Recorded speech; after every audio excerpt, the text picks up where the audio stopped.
കുറേ ദിവസമായിട്ട് ഒരു രക്ഷയില്ലായിരുന്നു മച്ചാന്മാരെ. രാവിലെ എഴുന്നേൽക്കുമ്പോൾ എവിടെ നിന്നാണെന്ന് അറിയാൻ പാടില്ല സകല കൊക്കുകളും കാക്കയും പരുന്തും ഒക്കെ കൂടി നമ്മുടെ ചെമ്മീൻ കെട്ടിലോട്ട് ഓടി വരും. പിന്നെ അതവിടെ പൊങ്ങി നടക്കണ മീനെയൊക്കെ പിടിച്ചുകൊണ്ട് പോകും. അതുങ്ങൾ ഓടിക്കാനായിട്ട് ഞാൻ അവൻ്റെ പുറകെ ഓടി നടക്കണം.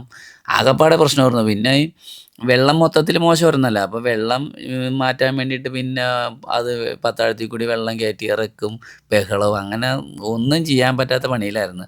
പിന്നെ ഇതിനിടയ്ക്ക് നമ്മൾ വീഡിയോ ഇട്ടത് കൊണ്ട് തന്നെ കുറേ ആൾക്കാർ കമൻറ്റ് ചെയ്ത് നിങ്ങളൊരു നല്ലൊരു എയറേഷൻ സിസ്റ്റം നിങ്ങളുടെ ചെമ്മീൻ കെട്ടിൽ സെറ്റ് ചെയ്താൽ ഈ പ്രശ്നമൊക്കെ പരിഹരിക്കാൻ പറ്റുന്നു. ഇതൊക്കെ എനിക്കും അറിയാം. പക്ഷേ ഏറ്റവും പ്രധാന പ്രശ്നം എന്ന് വെച്ച് കഴിഞ്ഞാൽ നമ്മുടെ ചെമ്മീൻ കെട്ടിൽ കറണ്ടില്ല. അപ്പോൾ കറണ്ടില്ലാത്തത് കൊണ്ട് തന്നെ നമുക്ക് അതിനെപ്പറ്റി ആലോചിക്കാൻ പറ്റില്ല. പിന്നെ സോളാറൊക്കെ ഫിറ്റ് ചെയ്യണ ഒരു കാര്യമൊക്കെ പറഞ്ഞു. സോളാർ ഫിറ്റ് ചെയ്താലുള്ള പ്രശ്നം എന്താണെന്നറിയാമോ? നല്ലൊരു എമൗണ്ട് നമ്മൾ മുടക്കണം. കാര്യം എന്ന് വെച്ച് കഴിഞ്ഞാൽ നമുക്ക് രാവിലെയാണ് ഇത് സാധനം വർക്ക് ചെയ്യേണ്ടത്. രാവിലെ എന്ന് വെച്ചാൽ വെളുപ്പിന് ഒരു 3 മണി തൊട്ടുള്ള സമയങ്ങളിലാണ് നമുക്ക് വർക്ക് ചെയ്യണത്. അപ്പോൾ സൂര്യൻ എന്തായാലും ഇല്ല, സോളാർ എനർജിയും കിട്ടിയല്ല. അല്ലെങ്കിൽ നമ്മൾ തലേ ദിവസം സോളാർ എനർജിയൊക്കെ സൂക്ഷിച്ച് ബാറ്ററിയിൽ സംഭരിച്ചൊക്കെ വെച്ച് ഇത് വർക്ക് ചെയ്യിക്കണമെന്നുണ്ടെങ്കിൽ ഉണ്ടല്ലോ, മിനിമം 1.5 HP 2 HP മോട്ടറാണ്. അത് വർക്ക് ചെയ്യിക്കണമെന്നുണ്ടെങ്കിൽ അത്രയും നല്ലൊരു ഇൻവെസ്റ്റ്മെൻറ്റ് നമ്മൾ അതിൻ്റെ പുറകെ ചിലവാക്കേണ്ടി വരും. അങ്ങനെ ഞാൻ വിഷമിച്ചിരിക്കുമ്പോഴാണ് ഒരു ഹോണ്ട ആക്റ്റീവ എൻ്റെ മുമ്പിൽ വന്ന് വെട്ടത്. എന്നാൽ പിന്നെ ഞാൻ ഓർത്ത് ഇവനെ വെച്ചിട്ട് അങ്ങോട്ടൊന്ന് ചെയ്ത് നോക്കിയാലാന്ന്. അതാണ് നമ്മുടെ ഇന്നത്തെ വീഡിയോ.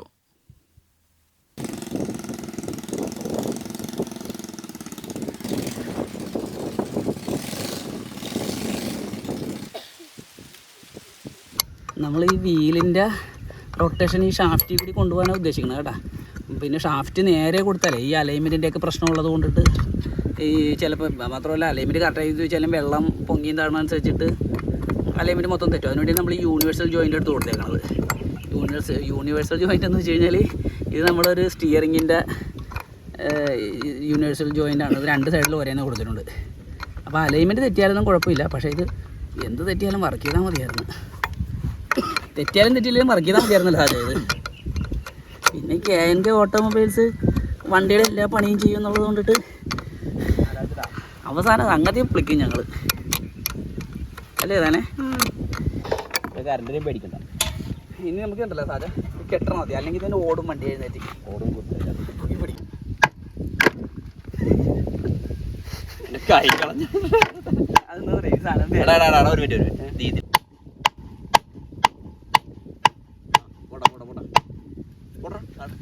മറുവശം പിടിക്കാം. കൈ എടുക്കണല്ലേ?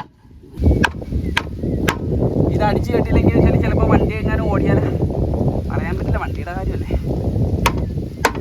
എന്ത് ധൈര്യത്തിലാണ് എനിക്ക് ഞാനതാണ് ആലോചിക്കണേ. ഞാൻ എന്നെ കട്ടിക്കിട്ടാനുള്ള എല്ലാ സാധ്യത ഉണ്ടല്ലോ ആലോചിക്കണേ. കൈ ഓടിച്ച് വിചാരിച്ചു പണി കുറേ നമ്മൾ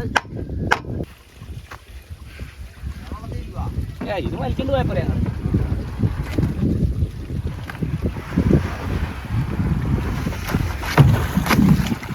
അതിനകത്ത് കയറിയാൽ തുഴഞ്ഞു പോകാൻ പറ്റുവാടാ? എന്നാൽ അടിപൊളിയായിരിക്കും. അതിൻ്റെ സെൻറ്ററിൽ ആക്റ്റീവയുടെ എടുത്ത് സെറ്റ് ചെയ്യണം. ഈ ഒരു വീലും പിടിപ്പിക്കണം. അത് രാവിലെ എഴുന്നേറ്റ് ഓടിപ്പിച്ചിട്ട് നടന്നാൽ മതി. നൈസായിരിക്കുമല്ലേ? എല്ലായിടത്തും എയറേഷനും കിട്ടും. അതിനിച്ചൊരു ബലമുള്ള കണ്ട് ഫ്ലോട്ട് കൊടുക്കാം. നീ ഓടിച്ചേക്കോ രാവിലെ വന്നിട്ട്? ഏതായാലും സന്തോഷം അങ്ങനെ ചെയ്യാനാണെന്ന് പറഞ്ഞപ്പോൾ. അടുത്തത് ഇത് സാധനമല്ല ഞാൻ ഇങ്ങനെ ഇറങ്ങണം. രാവിലെ ആരോ അത് നോക്കണ്ട, ആ വീല് ഇറങ്ങണം ഇങ്ങനെ.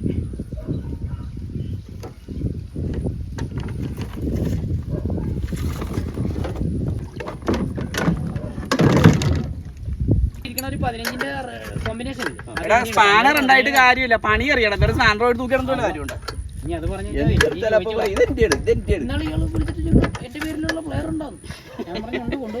അതിവന്റെ പേരിൽ തന്നെ വെച്ച് കൊടുത്തേ. ഞാൻ നൈസായിട്ട് ചോദിച്ചാ നിന്റെ പേരിൽ ഒരു പ്ലെയർ ഇല്ലേ? സ്പാനർ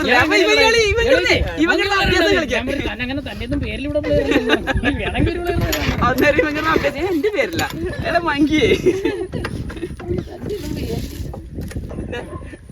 വൈകുന്നേരം പണിയറിയാൻ പറ്റാത്ത ഒരു ഓപ്പറേറ്റർ വന്ന് ഇവിടെ വല്ലാത്ത തള്ളാണ് വെച്ചാൽ മതി. മുഖം കാണിച്ചു കൊടുത്തേ.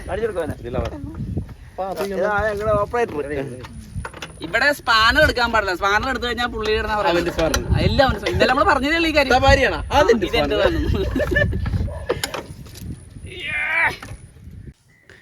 നമുക്കിത് വർക്ക് ചെയ്ത് നോക്കാം. ഇന്നലെ ഇത് ഫിറ്റ് ചെയ്തൊക്കെ വന്നു കഴിഞ്ഞപ്പോഴേക്കും ഇരുട്ടായി. പിന്നെ അതൊന്നും ചെയ്യാൻ പറ്റിയില്ല. കുറ്റിയൊക്കെ അടിച്ച് കെട്ടാനുണ്ടായിരുന്നു, 4 കുറ്റി അടിച്ച് കെട്ടാനുണ്ടായിരുന്നു. പിന്നെ ഈ ഷാഫ്റ്റിലൊക്കെ മൊത്തം പണിയുണ്ടായിരുന്നു. അപ്പോൾ ഇന്ന് രാവിലെ നമ്മൾ ഐശ്വര്യമായിട്ട് വർക്ക് ചെയ്യിച്ചിട്ട് നമ്മൾ ഐശ്വര്യമായിട്ട് കീയൊക്കെ ഇടണം കണ്ട, കീയൊക്കെ ഇട്ട് വേണം ഇത് ഓൺ ചെയ്യാനായിട്ട്. ഐശ്വര്യമായിട്ട് ചെമ്മീനുകൾക്ക് നമ്മൾ നല്ല ഓക്സിജൻ കൊടുക്കാൻ പോകുന്ന സുഹൃത്തുക്കളെ. ഇത് സക്സസ് ആയാലേ ഇനി മുമ്പിലോട്ട് പോകാൻ പറ്റുള്ളൂ. ആക്സിലറേറ്ററൊക്കെ കയർ കൊണ്ട് കെട്ടിയിട്ടേക്കണേ.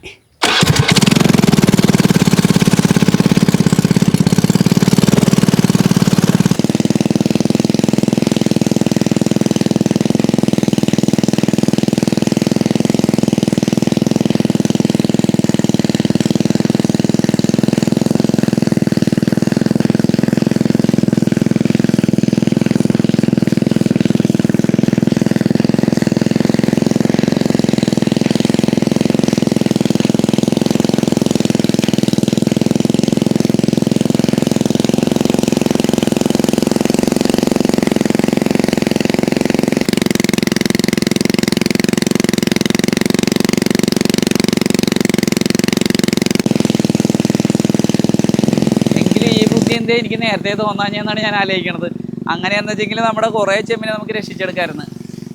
സംഗതി എന്തായാലും കൊള്ളാം. അപ്പം ഇനിയിപ്പം നമ്മൾ എല്ലാ ദിവസവും ഒന്നും ഇത് വർക്ക് ചെയ്യേണ്ട ആവശ്യമൊന്നുമില്ല കേട്ടോ. നമ്മുടെ വെള്ളത്തിൻ്റെ പ്രശ്നമൊക്കെ ഉണ്ടോ നോക്കിയിട്ട് നമുക്കൊരു രാവിലെ 3:30 ആകുമ്പോൾ നമ്മൾ മാടത്തിലേക്ക് എഴുന്നേറ്റിട്ടും മാടത്തിൽ കൂടി നമ്മൾ ജനലുണ്ടല്ലോ, ജനലിൽ കൂടി ടോർച്ച് അടിച്ച് നോക്കണം അതിനകത്തേക്ക്. അപ്പം 3:30 ആയിട്ട് വരുന്ന സമയത്തേക്ക് ആയിരിക്കും ഈ മീനുകൾക്ക് ഈ പ്രശ്നം കാണിച്ച് തുടങ്ങണത്. ഓക്സിജൻ കട്ടാകുന്ന സമയം അപ്പോഴാണ്. അപ്പം ആ സമയത്ത് മീനുകൾ പൊങ്ങി വരുന്ന സമയമായിരിക്കും. അതുങ്ങൾക്ക് ശേഷിയും ഉണ്ടാവില്ല. അപ്പോൾ നമ്മൾ ടോർച്ചും പെട്ട കാണും, അതുങ്ങളുടെ മേത്ത് അടിക്കുമ്പോൾ തന്നെ അവന്മാർ ആരോഗ്യം ഉള്ളതുകൊണ്ട് പെട്ടെന്ന് അവന്മാർ മറിഞ്ഞ് വെള്ളത്തിനടിയിലേക്ക് പോകും. അപ്പോൾ നമുക്ക് സിമ്പിൾ കിട്ടും, മീനുകൾ മേളിൽ കിടന്ന് മറിയാനുണ്ട്. അപ്പോൾ അങ്ങനെ ആ സിമ്പിൾ കിട്ടിയാൽ നമ്മൾ ഉടനെ വന്നിട്ട് ഈ സാധനം ഓൺ ചെയ്തിടണം.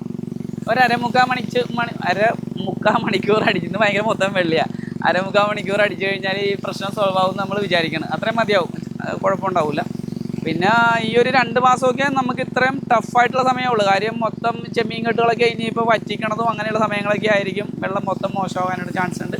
ഇതുള്ളത് കൊണ്ട് നമ്മൾ മുമ്പിലേക്ക് പിടിച്ചു നിൽക്കാൻ പറ്റുമെന്ന് നമ്മൾ പ്രതീക്ഷിക്കണം. അപ്പോൾ എന്തായാലും അടുത്ത വീഡിയോയിൽ കാണാം. ടാറ്റാ.